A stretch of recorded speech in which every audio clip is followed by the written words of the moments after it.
Hello guys, welcome back to my channel. Welcome to Finance Market. Welcome to another video. Guys Vodafone idea limited से जुड़ी हुई आपको एक update देने जा रहा हूं, तो बहुत ध्यान से सुनिएगा। सबसे पहले आप लोगों के सामने वोडाफोन आइडिया के स्टेटस को प्रेजेंट करना चाहूँगा। आज के दिन किस तरीके से ये ओपन हुआ और कैसे ट्रेड कर रहा है अभी। गाइस ये स्टेटस 10:41 का है, 10:41 AM हो रहे हैं मॉर्निंग के, और आपको बताना चाहूँगा 9 रुपये पे क्लोज़ हुआ था और आज ये 9 रुपये 10 पैसे पे ओपन हुआ और वहाँ से हाई बनाया है अभी तक सिर्फ 9 रुपये 15 पैसे का, यानी 5 पैसे का मूव ऊपर अपर सर्किट की तरफ दिया है। हालांकि लोअर सर्किट की तरफ ये मूव करके आया है सिर्फ 8.90 तक। ज़्यादा मूवमेंट नहीं है आज के दिन अभी तक देखा जाए तो। 10:41 हो रहा है, अभी बहुत कम टाइम हुआ है, अभी आगे पूरा टाइम बचा हुआ है।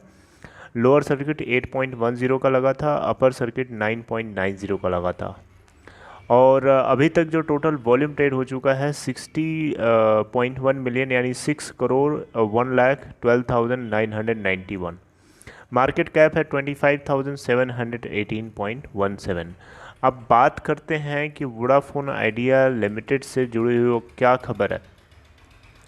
तो आपको बताना चाहूँगा कि वोडाफोन आइडिया ने बेसिकली राइट इशू किया था 2019 में, तो उसमें कुछ फंड लगे थे जो कि वोडाफोन की तरफ से इन्फ्यूज़ करे गए थे, और वोडाफोन ने कुछ लेंड किया था अमाउंट कुछ बैंक से। तो वही वोडाफोन के जो लेंडर्स हैं उन्होंने इंडस टावर और भारती इंफ्राटेल की जो मर्जर डील है इसको अप्रूवल दे दिया है। इसी के बारे में आपसे बात करने जा रहा हूं, तो आइए देखते हैं। So here is the topic. अब बात करते हैं, देखिए वोडाफोन मंडे के दिन मैंने यानी कल के दिन वोडाफोन की तरफ से ये बात निकल के आई कि जो लेंडर्स हैं वोडाफोन के, वोडाफोन पीएलसी के बेसिकली, उन्होंने इंडस टावर और भारती इंफ्राटेल की जो डील है, ठीक है, मर्जर डील है, इसको अप्रूवल दे दिया है। ठीक है, और ये जो डील है इसको आगे प्रोसीड करने का जो एग्रीमेंट है, ठीक है, वो एक कंडीशन के ऊपर दिया गया है कि जो ये मर्ज एंटिटी होगी जिसका नाम होगा इंडस टावर, ठीक है, ठीक है, तो उसकी सुरक्षा सिक्योरिटी पैकेज सिक्योरिटी पर्पस को देखते हुए दिया गया, ठीक है, ठीक है, on the condition of consent for security purpose, याद रखिएगा इस चीज़ को। अब यहाँ पे जो अमाउंट था 1.3 बिलियन डॉलर था। जी हाँ, 1.3 बिलियन डॉलर नहीं था, सॉरी, 1.3 बिलियन यूरो। ठीक है, this was the amount of loan which was given by Vodafone's lenders to Vodafone Idea rights issue in 2019। जी हाँ, तो इस इशू के अंदर इस राइट इशू के अंदर 2019 में आपको पता होगा, तो उसमें हालांकि 25,000 करोड़ रुपए का ये राइट इशू था, तो फिर उसमें वोडाफोन के लेंडर्स की तरफ से 1.3 बिलियन यूरो का कंट्रीब्यूशन रहा है। जी हाँ, इसके अलावा आप देखते हैं वोडाफोन का स्टेक आपको पता है कितना है। वोडाफोन का और वोडाफोन आइडिया का अलग अलग है। यहाँ वोडाफोन का अपना अगर स्टेक की अगर हम बात करें, वोडाफोन के स्टेक की इंडस टावर में, तो वो 42% है, लेकिन अब वो रिड्यूस होकर के 28.2% हो जाएगा, ठीक है, मर्जर के साथ। भारती इंफ्राटेल जो कि जिसके पास खुद में अगर देखा जाए तो 42% की स्टेक है इसके पास, लेकिन अब वो ओन करेगी 68.6%। जी हाँ, तो ये नंबर्स आपको थोड़ा सा याद रखना पड़ेगा, पता होना चाहिए कि एक्चुअली में कितना किसके पास इस स्टेक है। इंडस टावर एक तरीके से आप देखें तो 3 तरीके का जॉइंट वेंचर था, 3 लोगों से जॉइंट वेंचर था, जिसमें भारती इंफ्राटेल था, वोडाफोन ग्रुप था और वोडाफोन आइडिया एक मर्ज एंटिटी के रूप में था।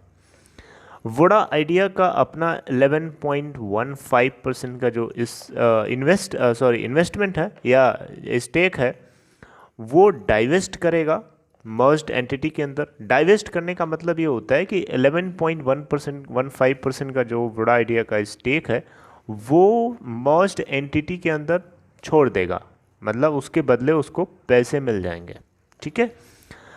प्रोविडेंट इक्विटी पार्टनर्स यानी पीईपी, ठीक है, पेप, प्रोविडेंट इक्विटी पार्टनर्स, जो कि एक, ठीक है, जो कि एक इंडस टावर का इन्वेस्टर हुआ करता था, अब उसको 3.2% की फ्रेश इक्विटी जो है कंबाइंड एंटिटी के अंदर दे दी जाएगी, ठीक है। और ये जो ट्रांजैक्शन होगा इन सारी चीज़ों के बीच में, उस ट्रांजैक्शन के ऊपर एनसीएलटी का अप्रूवल होना ज़रूरी है, क्योंकि ये एक मतलब एक डील हुई थी 2018 में, ठीक है। Transaction must be the subject of approval of national company law tribunal, ठीक। अब इसके अलावा जो द प्रोसेस ऑफ डिसइन्वेस्टमेंट है, ठीक है, डाइवेस्टमेंट ऑफ वोडाफोन आइडिया, ये प्रोसेस बेसिकली एक तरीके से ना इंडस टावर मर्ज्ड एंटिटी हो जाएगी एक तरीके से, मतलब वो वोडाफोन आइडिया को कुछ अमाउंट दे सकती है, जिस अमाउंट के जरिए वोडा आइडिया अपने एजीआर रिलेटेड ड्यूज़ को पे करने में थोड़ा सा हेल्प फील करेगा। अराउंड 4040 करोड़ के आसपास का अमाउंट जो है फेच होने वाला है।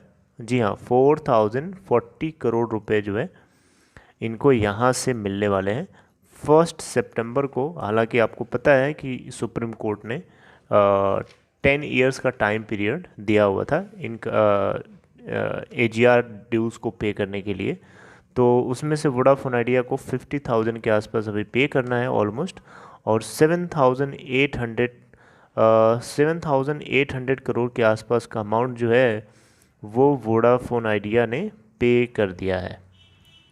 तो अब यहाँ पे देखना होगा कि जो रिमेनिंग पार्ट है उसको पे करने के लिए वोडाफोन आइडिया और कहाँ से, अराउंड 4040 करोड़ देखिए यहाँ पे लिखा भी है, मुझे याद था ये डेटा।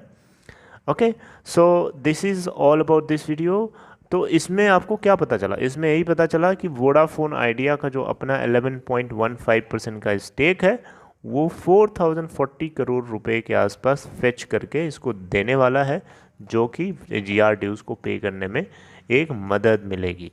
और आपको इसमें पता चला कि वोडाफोन्स का अपना कितना परसेंट स्टेक रह जाएगा, 42% से गिर करके 28.2% हो जाएगा। भारतीय इंफ्राटेल जिसके पास 42% की स्टेक थी, अब वो बढ़ करके 68.6% की स्टेक हो जाएगी, ठीक है। और ये जो भी ट्रांजैक्शन होना याद रखिएगा, national company law tribunal NCLT के सब्जेक्ट, मतलब एनसीएलटी से अप्रूवल होना उसमें ज़रूरी है, ठीक है।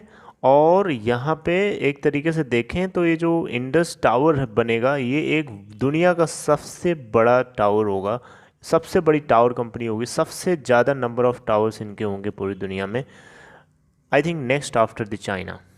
Okay, so this is the end of this video. I hope you liked it guys. कुछ आपको और भी अपडेट मुझे मिलेगी वोडाफोन आइडिया से जुड़ी हुई, तो मैं आपको एक एक चीज़ें देने के लिए रिसर्च करता रहता हूँ, जुड़ा रहता हूँ। इसके लिए आपको भी एक काम करना होगा, इस चैनल से फाइनेंस मार्केट से आपको जुड़े रहना होगा। उसके लिए आपको सब्सक्राइब करके बेल आइकन को हिट कर लेना होगा, और उससे नोटिफिकेशंस आपको कोई भी वीडियोस की मिले और आप उसे सबसे पहले देख पाएँ, राइट। दूसरी चीज़ ये है आपको कि डीमेट अकाउंट ओपन कराना है तो डिस्क्रिप्शन बॉक्स में दिए हुए लिंक को क्लिक करिए, अपस्टॉक के अंदर अकाउंट ओपन करा सकते हैं। It's a very simple process. See you next time in next video guys, till then take care.